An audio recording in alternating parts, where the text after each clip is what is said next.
You're listening to the Think Unbroken podcast, and I'm your host, Michael Unbroken. I'm an author, speaker, coach, and advocate for adult survivors of childhood trauma and abuse. In this podcast, you will learn how to transform your trauma into triumph, turn breakdowns into breakthroughs, and go from victim to being the hero of your own story. You can learn more at thinkunbrokenpodcast.com, and of course, check us out on Apple Podcasts and Spotify at Think Unbroken Podcast. Dr. Prarthana Shah, welcome to Think Unbroken. How are you today, my friend? I'm good. How are you doing? It's great to be here. Yeah, I'm great. It's amazing to have you. You know, one of the things that you and I talked about in the lead up to this conversation was not only your journey, but the work that you're doing around the gut-heart health right now and really helping people be able to take the most advantage of the body that they're given to live a happy, healthy, fulfilling life. And as many people on this show know, I previously was morbidly obese. I was 150 pounds overweight, smoked 2 packs a day, drank constantly. Blood pressure was that of a 50-year-old. Everything was out of control. And today my lifestyle is very, very different. And so part of that is due to education. And part of that I think is due in a big element and aspect to my willingness to do what is required. And so for those who don't know you, tell us a little bit about your background and what has led you down into this field of work. Okay, so basically I'm a doctor in preventive cardiovascular medicine, and I'm also an integrative health coach. So this all started for me while I was in medical school. So I feel like it was a two-part story. Initially, I kind of knew I didn't want to do, the usual, and I wanted to do something different and actually create a difference. And I got into fitness while I was in medical school as a way to maybe cope or, find a way to actually enjoy my life besides just studying and spending all that time at college.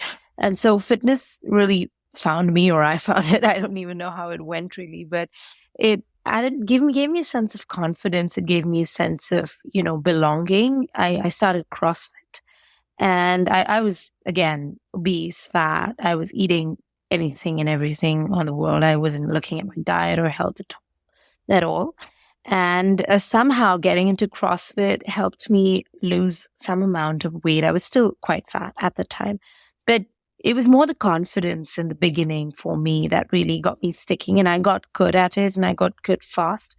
And so that was something that made me feel like I was worth it in a way, and that I was suddenly very capable.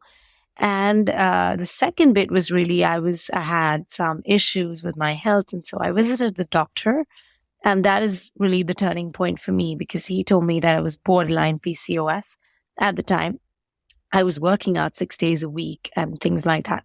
So he actually told me that my exercise was preventing it from going into full-blown PCOS, but I needed to be looking at my diet and things like that, which I wasn't doing at that time as much as I should have.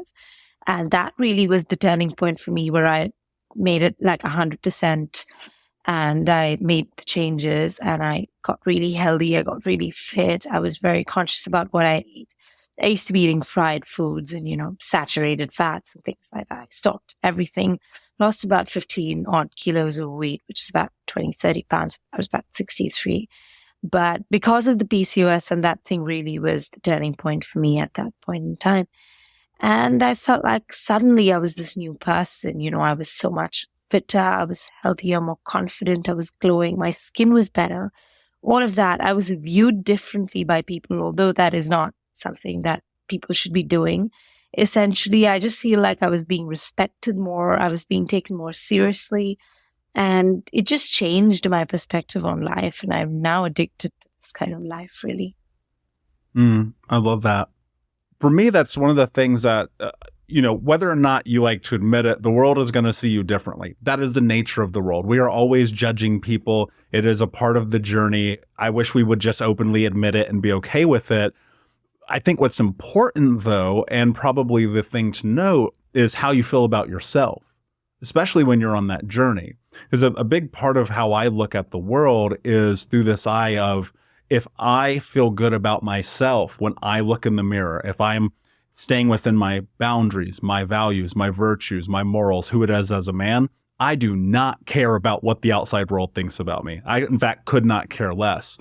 And so what I think is really interesting is like, you're in medical school, you're getting ready to become a doctor, and yet you're tremendously out of shape. And it's like, okay, wait a second. There's a big like disconnect here, but you do see this in the medical field all the time. You're overstudying, overworking yourself. God knows what it takes to actually become a doctor. I passed. That is not for me. But I'm so curious, like as you were in that journey, you said confidence, right? I think that's a big key of the cornerstone that is missing in so many people's lives. What was it like for you to start to get confidence, to lose the weight, to have a different understanding of your body, of who it is that you were in the outside world? Like what started to transpire for you mentally in that journey? I think mentally also I was going through a tough time. At the time I lost my grandmom. At that time I was going through some stuff in college with friends and stuff. So it was anyway I wasn't the best mentally at that time. But I also feel like when I started exercising, I felt a new sense of belonging and suddenly being able to, lift that kind of weight. Because with CrossFit, you lift so heavy and you do these things that are not normal for people who even go to the gym every day. It's quite out there. Crazy. So I feel like looking at yourself and looking at the fact that you're able and capable of doing such things really boosted my confidence level, helped my mental health. I felt better. Like you said earlier, when you said that you don't care about what the world thinks and what people think, I just felt like that switch happened for me at that point when I started getting healthy and fit. Just seeing this much better, evolved version of myself was really rewarding to me. Yeah. And it is. And here's the hard part. You have to earn it, right? And I think that also applies like to our health. So you're in medical school, you're getting deep into this understanding of probably our most important organ, our heart, our health, in this arena. Like, why, before we get into kind of the details and the meat of this conversation around health, why did you decide to go that path, and why was it important to you? So I always enjoyed cardiovascular medicine and that sort of system while I was in med school. And I felt like it was something that was calling to me in a way. But I knew at the end that I didn't want to do the very traditional thing. And so I found preventive health. And also because I was exercising at that time, seeing the changes happening to my body, like when I go as my metabolic health, and when I check it, I'm like a 19 or a 20, which is like much younger than I actually am. And so just seeing those kind of things and knowing that this is preventable and reversible, and seeing that this is a new and emerging field, it sort of intrigued me. And that's why I decided to get into it. What was the part about it that intrigued you? The fact that, a lot of people look at a heart attack or heart disease and feel like, okay, I'm done. Now I can't do this, I can't do that.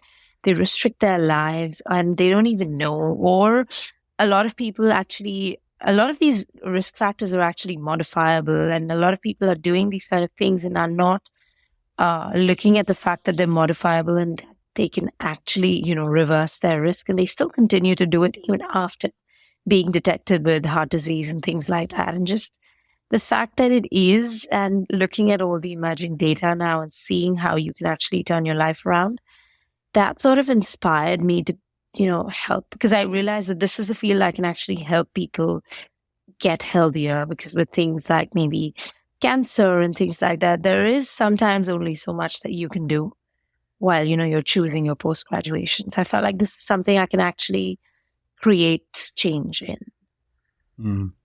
I love that. And I remember when I was young, I was the one at home when my grandmother had a heart attack, and I was the one to call 911. And at the time, she was smoking, she was drinking, she was vastly overweight. I imagine the stress of her life of raising her own grandchildren does not help. And trust me, I probably played a role in that. And she had this heart attack, and the doctors put a stent in her heart, and she came back home and nothing changed. She continued to smoke, continued to drink, continued to consume fast food. And you mentioned something, that this heart disease and heart attacks are preventable. And I can't help but wonder, like, what are some of, like, let's go into this. One of my things that I try to take very seriously is my health. It's my number one priority over really everything, including business, relationships, friendships, everything. Because, sick man only has one wish, and that's health. Heart disease, heart attacks, strokes, these things are really kind of a pandemic if you think about it.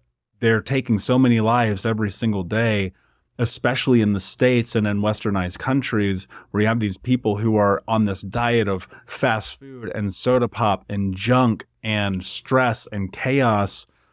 If we were to really create an impasse and help people start along this journey of taking control of their health, especially their heart health, where do we begin? So you have to look at the risk factors, really. So you have to look at the various, they're mostly modifiable lifestyle risk factors. So the number one risk factor is, of course, smoking. That is the first and foremost reason for preventable deaths in the entire world, actually. The next is high blood pressure and high cholesterol. These are the three largest. After this, you look at diabetes, you look at CRP, you look at, your sedentary lifestyle, you look at your diet, things like that. Obesity is a big cause for heart disease.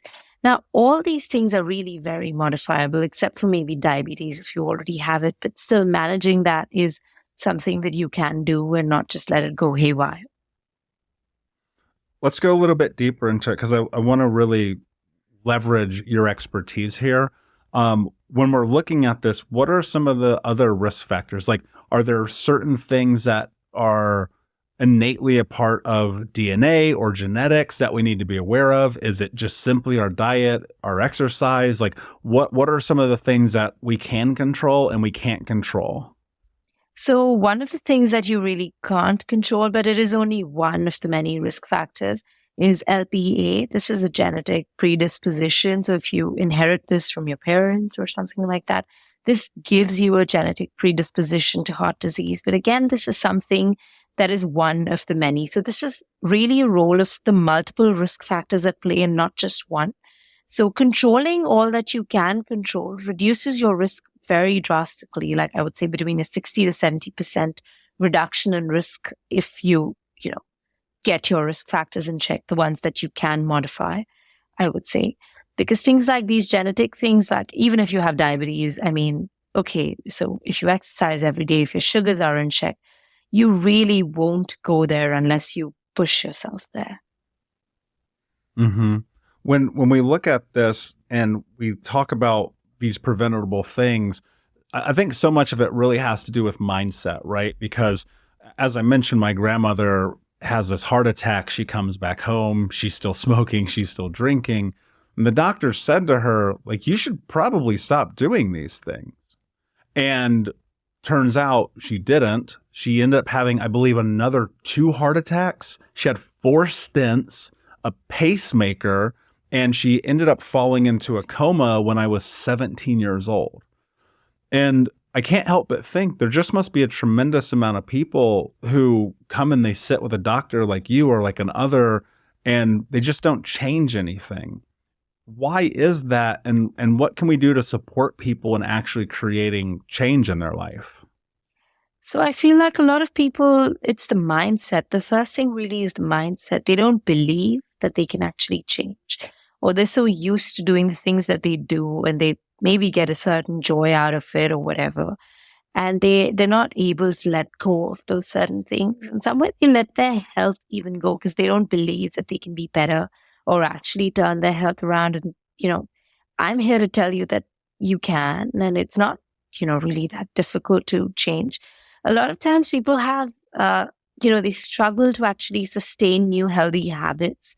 And which is why you want to talk about a little bit on neuroscience and, the art of habit change and really getting into that. I feel like that really helps you create lasting change.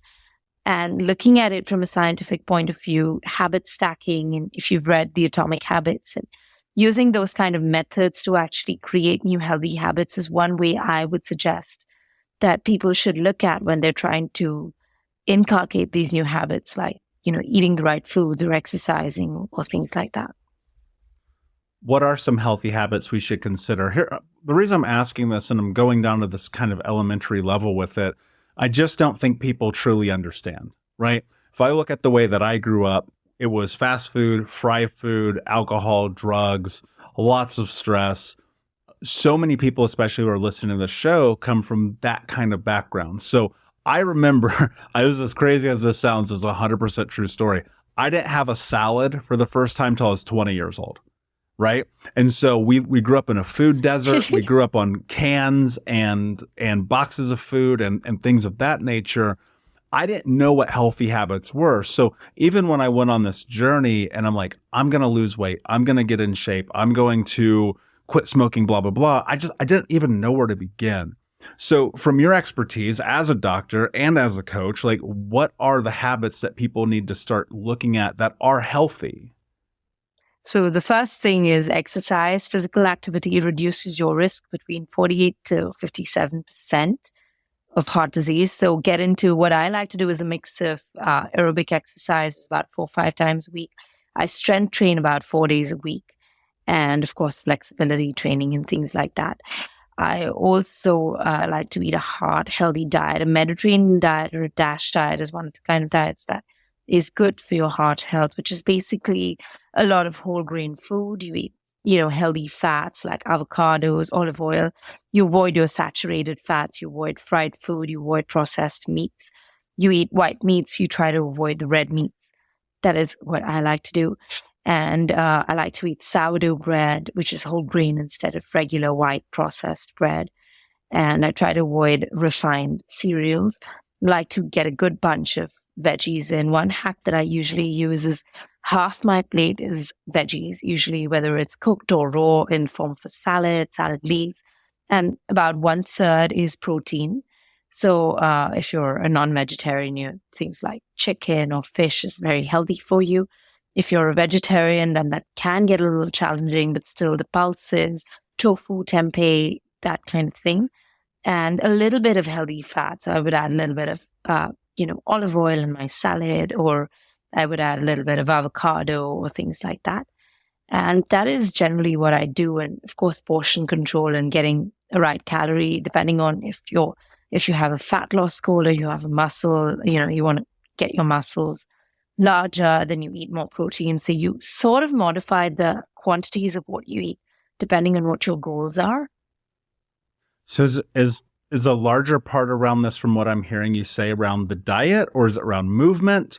Like which one do you think probably carries a heavier win percentage? Is it going to be like, okay, I'm going to change my diet, or is it exercise? Is it actually really both? I feel like it's both, although they say that a diet is about 70%, which is true because it's all the calories that you're eating every day versus exercise is just 300. But really, when you also look at exercise, it affects your BMI. It affects the amount of, fat that you burn. It affects the calories that you burn even at rest. You build your large muscles, they burn fat at rest, like your leg, when you do leg days and things like that. So I feel like it affects your metabolism more deeply than just the 300 calories that we're looking at as the amount of calories we lost in one workout, essentially. And one of the things that I think about a lot is we are what we eat, right? And that's something that you hear all the time. And I didn't really understand it. And it actually kind of makes sense to me when I go look at when I was in really bad shape. I was eating chocolate cake and gummy bears all the time, and I basically looked like a fat gummy bear. And I was like, okay, wait a second. This is starting to add up and make sense. So what is it here that I need to do? And I started first with the education. Like I ended up becoming a certified personal trainer and nutritionist. Now, I never did anything with that. It was just for my own knowledge, because I was like, wait a second. I've spent my entire life not understanding what like a Mediterranean or Greek diet is. I don't understand what the blue zones are. I don't understand heart rate variability. And as I educated myself on these things, it was really fascinating to watch my knowledge go up and my fitness and health go up, and all of these bad markers in my life really start to go down. And one of the things that I think about like in this is, it actually took a long time for me to actually notice the results. And so how important is something like patience for somebody who comes to you who's like, I want to get healthy. I want to go down this path. Like, is that a big part of the conversation as well?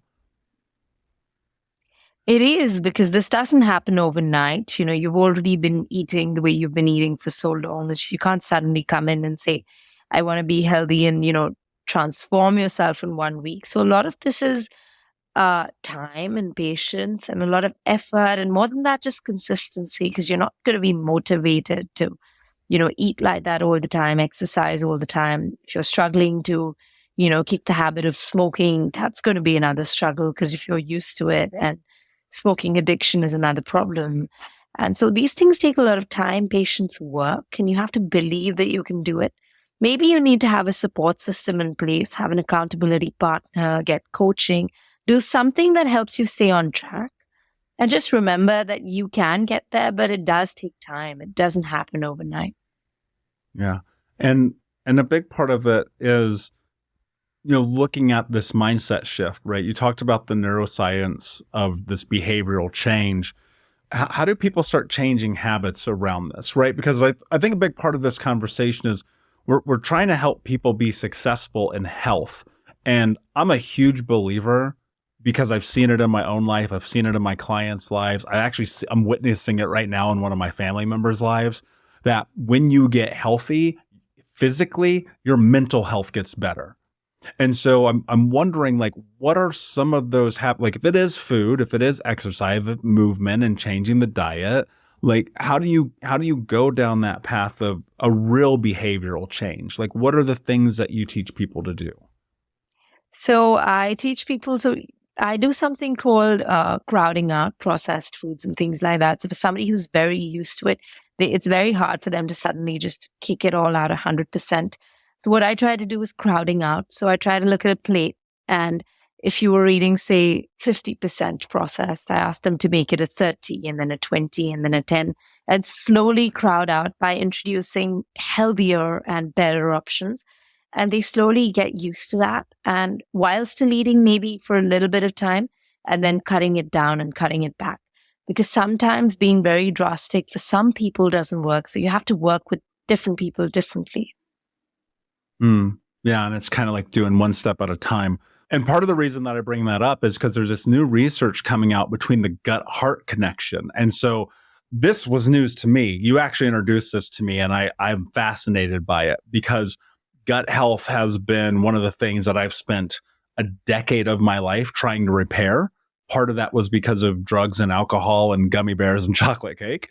But now that I know more of the science and information, I'm so cautious about everything that goes in my body. Tell us about this new information and data around the gut-heart connection. So basically, the gut-heart it's a very new and emerging thing that I've found recently, and I've been reading a little bit about it. There isn't too much, but what you can really see is that when there is some bad bacteria in the gut, essentially, when the TMA that you eat from things like eggs, which is a little hormone that you get from eating eggs or red meat or things like that, certain meats and poultry, actually gets converted to this enzyme called TMAO, which causes atherosclerotic plaques in our body.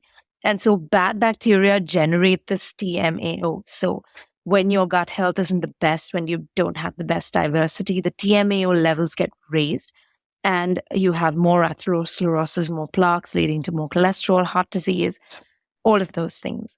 So getting your diet in check, getting your gut diversity is so important. Eating fibers reduces your risk of heart disease by almost 30%, is something that I read recently, which I was very surprised about. Because what it does, it is the fibers bind the fat to the cholesterol and takes away the cholesterol from your bloodstream and binds it to the fat, essentially, and reducing your cholesterol levels in your body. So eating that high fiber food, the green leafy vegetables, eating the whole grains is so, so important. What exactly is happening with that gut-heart connection? Like, so you said TMAOs and the way that those impact you and create plaques, is it beyond that? Like, if we were to really kind of distill it down, because I want people to understand this, right? And I want to understand it too, obviously. Yeah. So what is the connection that's actually happening? I need you to explain this to me like I'm 5 years old. Okay. So when you eat, say eggs or things like that, and you have bad diversity in your gut, or there are certain bad bacteria and good bacteria. So sometimes when you eat very unhealthy, you don't have the healthy bacteria in your gut or less of it, and you have a lot of bad bacteria sometimes. And so when you eat things like fish and things like that, which contain TMA, which is an enzyme, these bad bacteria, which are present in your gut, convert it to this enzyme called TMAO.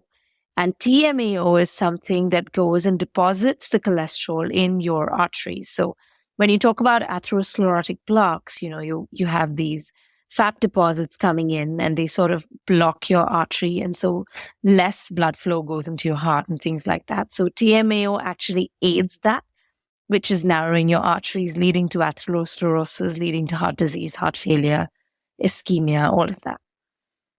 So if I were to reiterate this to you, just because I really want to understand this, that depending on what I eat and the way that it's broken, I'm just looking at my notes here, and the way that it's broken down by my body, because of the good and the bad bacteria, I could potentially have clogged arteries. Is that right? That is right, yes. And clogged arteries do what? So clogged arteries, basically, when you clog your arteries, it's like a pipe. So you imagine the blood flowing through these pipes to your heart.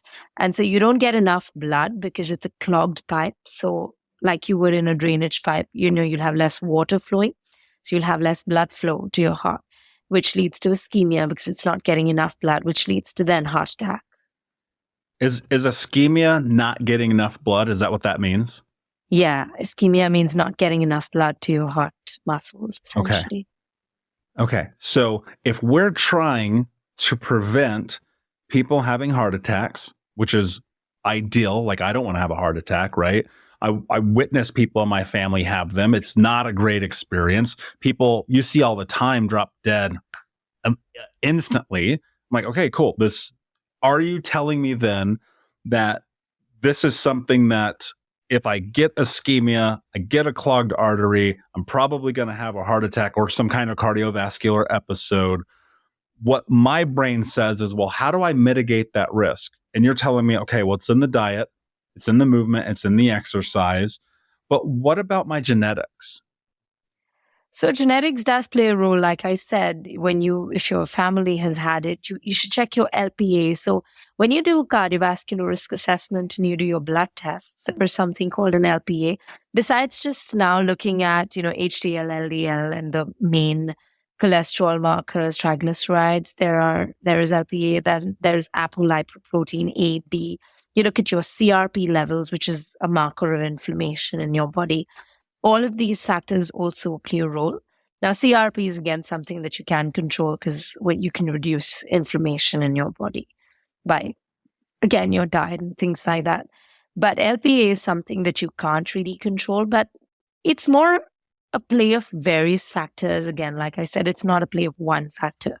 So if everything else is right, if you're not smoking, if you're not sedentary, if you're not obese, if you don't have diabetes, if you don't have metabolic syndrome, you are unlikely to get a heart attack, even if your LPA is high.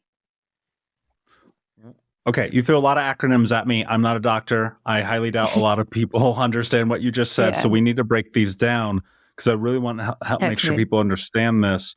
So obviously you hear this conversation about good versus bad cholesterol. So how about we start there? How do I know which one is good and which one's bad?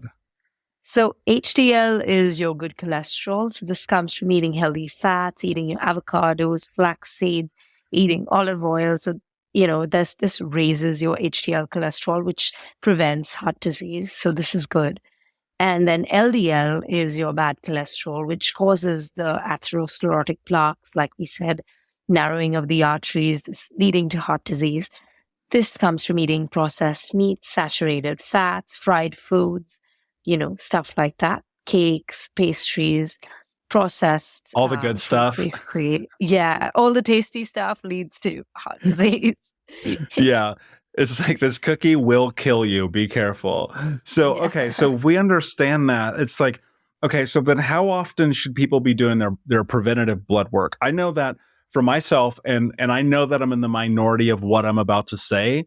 This is just something that's very important to me. I do my blood work top to bottom, full panels 4 times a year, quarterly, because I'm really trying to reverse so much of the damage that I cause. I mean, at one point, and I'll share this, my bad cholesterol was like 260. Like, and I was young, right? And that's, well, Yeah. cakes and all the good stuff. You know, Yeah. what's better than gummy bears? Nothing, right? And Yeah. so it's like, you look at that, and I made a decision. Okay, this is what I'm going to do. I'm going to put the right support around me. I'm going to go and do these tests. I'm going to learn what these things mean, and then I'm going to track them, because I think the metric of it is very important. But you know as well as I do, preventative medicine is not utilized nearly in the way that it should be, just in a per capita basis. And so I'm wondering, how often should people be doing blood work, and what are the questions they should be asking their doctors about this? So I would say 6 months, really, what I would say. 4 times a year is really good. And I think that's amazing for someone who can do it. But for anybody who otherwise on an average basis, I would say 6 months. I mean, every 6 months is good. And because it doesn't change that fast. And, sometimes like your cholesterol, like the other day I did my blood cholesterol, but I had gone out with my friends and we had a little bit, to eat that wasn't very healthy. And so my cholesterol was high the next day, but I did it a week later and it was fine. So sometimes you need to look at Mm. what you've eaten the previous day, even because if you've had a cheat day, which is one odd cheat day, which is fine, just don't do your blood work the next day, basically, is what I would say. But 6 months usually is a good sort of time period, and it doesn't change that fast. But it is also looking at it with a hawk eye and knowing that if something changes, you can quickly correct it. Why do people need to do this preventative stuff? I feel like a lot of your diseases are preventable. So if you don't look at it from a preventable approach, you are in this, you're going to manifest something if you're not mindful about what you're doing to your body, you're eating, or, if you're not looking after your health, you're going to manifest these diseases. And then you can reverse or at least prevent further damage of heart disease, at least. But a lot of things manifest that can be prevented from manifesting. So when you look at it, what do you want out of your life? And do you want to manifest these diseases and then come back and try to, correct it or do as much as you can? Or do you want to prevent it in the first place and not have these diseases and be your healthiest, best self? Yeah, I can't help but think, like, what was your journey like? I want to go into your journey a little bit deeper here too, because as I hear that, there are people who are like you and I who were presented with something from a doctor. You were on the verge of PCOS. Doctor says, hey, your exercise is keeping this at bay, but you need to do these other things as well.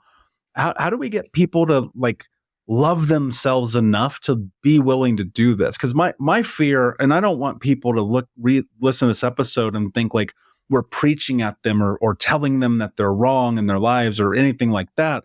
I just look at it simply and go, I feel so much better not being sick, not being overweight, not smoking, not drinking, not eating gummy bears every day, even though I love them. And it's like, is that self-love? Is that encouragement? Is that how do we really get people internally to give themselves permission to go on this health journey? I feel like they need to value themselves more. You matter. So the first thing you need to realize is that you matter. And you need to be doing the work you need to be doing to look after yourself. So the one conversation here really is self-love. The other is the actual confidence to change. Because I feel like a lot of people resign to the fact that, oh, I, have high blood pressure, or, oh, I have diabetes now, or I have, and they resign to the fact that they have these things, or they can't change, or they are obese, and they just don't know that they can lose the weight. And sometimes they just accept. And I feel like that acceptance is what is wrong. And you need to be fighting that acceptance or that resignation to the fact that you have whatever you have, and really be fighting that and changing things around, because that is when things actually change. Not accepting your current situation and demanding better out of yourself and out of your life. Yeah. How do you get there though?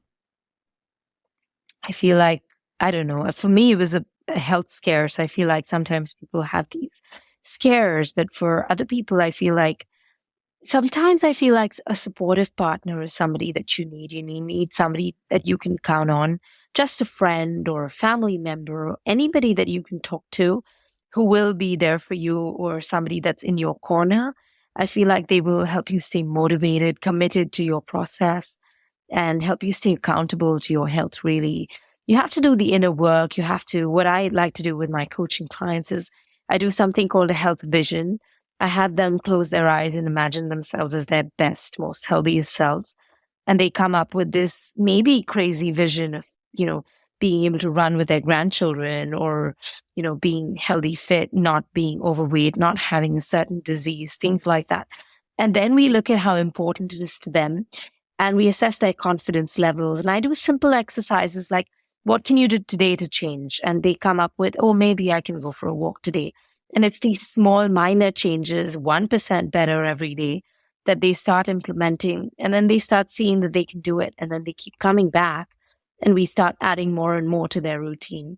And it transforms their health, really. You do change. You start small, start with something you can handle, and then go from there.